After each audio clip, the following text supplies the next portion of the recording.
Good afternoon, this is Dr. Do again. This video on alphabetic list of problems, still on letter C. Today I'm going to talk about the cephalopathy, which is not caused by vascular, either ischemic or hemorrhagic stroke. The cephalopathy, if you think about the brain, inside of the skull, there is a parenchyma of the real brain tissue, the nerve cells, the nerve fibers, and the mesenchymal cells, which is the meninges and other interstitial tissues. So, for example, the meninge problem and the encephalopathy, which is the brain tissue problem. So, before I talk about the details on this individual one, what kind of the signs for the emergency visit, either encephalitis or meningitis from the infection or any other causes, feel headache, fever, nausea, vomiting, especially for the projectile vomiting, and feel feel stiff and out the mental status. These are the situations indicating that either encephalitis or the meningitis infection seriously, so need to see the emergency.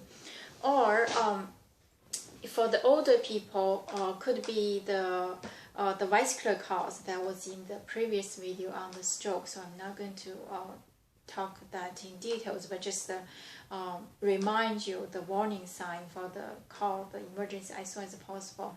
Any people, older people, has past medical disease, hypertension, diabetes, and suddenly feel neurological deficit, or feel the drooling of your mouth, or cannot move your arms. Any of these kind of signs call the emergency. So after talk about the emergency situation, I move on to any condition, either from the encephalopathy or disease or meninges. Can you manage at home? Pretty much no.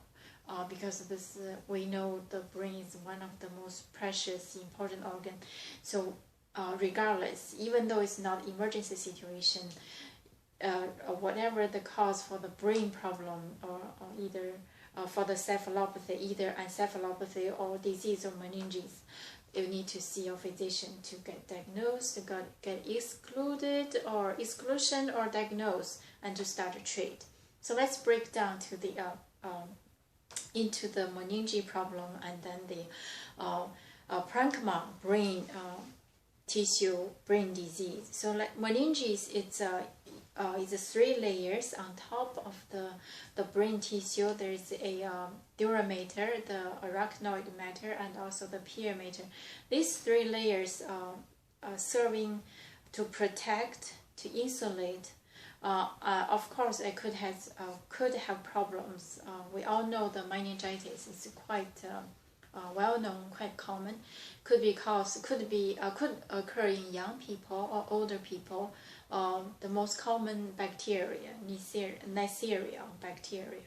So again, the symptoms, it's fever, headache, nausea, vomiting. May or may not have neurological deficit, but regardless, if this happened, call the emergency or see a physician as soon as possible. And there's another group of meninge disease, is meningioma, which is angioma. Could be angioma, or could be just the tissue itself has a tumor. So if this occurs in the other organs, like a skin, subcutaneously, probably it's not that serious. But since it is in the brain, we know there's the brain enclosed in the skull, so the space is limited. Any extra growth will really increase the pressure of the brain, and the meninge feel pain. So if you have long-going headache without any cause, may or may not have neurological deficit. Especially if the meninges usually easily to feel like the irritating symptoms, like the vomiting, the headache.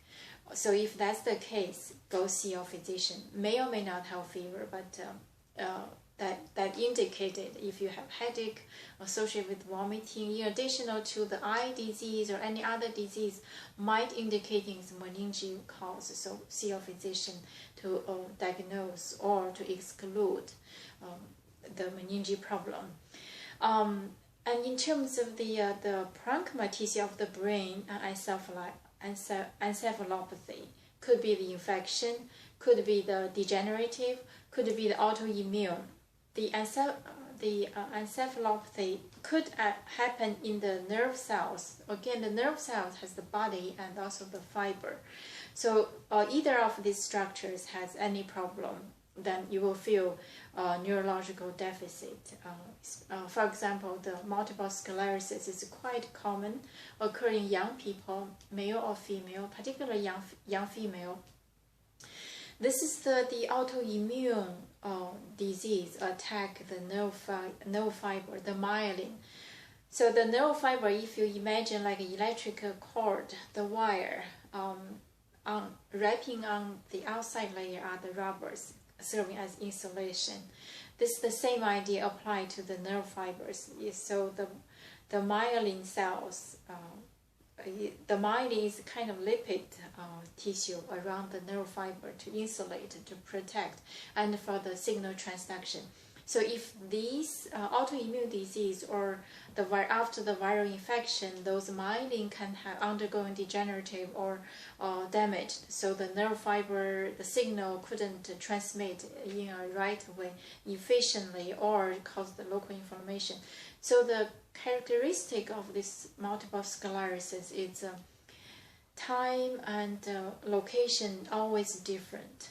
What does that mean? It means like probably 6 months ago or 1 year ago or 2 years ago you had eye pain, and now you had probably tingling on your toe or tingling on your arm. These are occurring in young people, not like the degenerative disc disease you can have tingling, but this is just without any other medical problem, a different very location, very time you present neurological problems.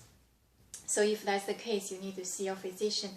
The diagnosis, in addition to the clinical symptoms and the medical history, also the image study, the CAT scan will show the white matter, which is the nerve fiber, like a myelin undergoing changes. So from the CAT scan or MRI, can see it. So this disease you cannot manage at home. You have to see a physician, either primary care, and even involve the specialist neurologist. So this is the one typical brain encephalopathy is because of degenerative change. There's some other problems like tumor, of course. It's a subtle process, and you feel usually associated with neurological deficit. You feel that, or in addition to tumor and the multiple sclerosis, there's some other disease, might be the subtle viral infection. Usually, if the brain encephalitis, like I said, associated with fever, alter the mental status. So that's the case. That's the case. Either you travel from, could be travel history, or there's no specific cause. You probably had a subtle upper respiratory tract infection a couple weeks ago, or and then suddenly you feel headache and you feel fever, altered mental status, and other systemic disease like liver, kidney disease. They all can affect the brain. Okay, like renal encephalopathy or hepatic encephalopathy.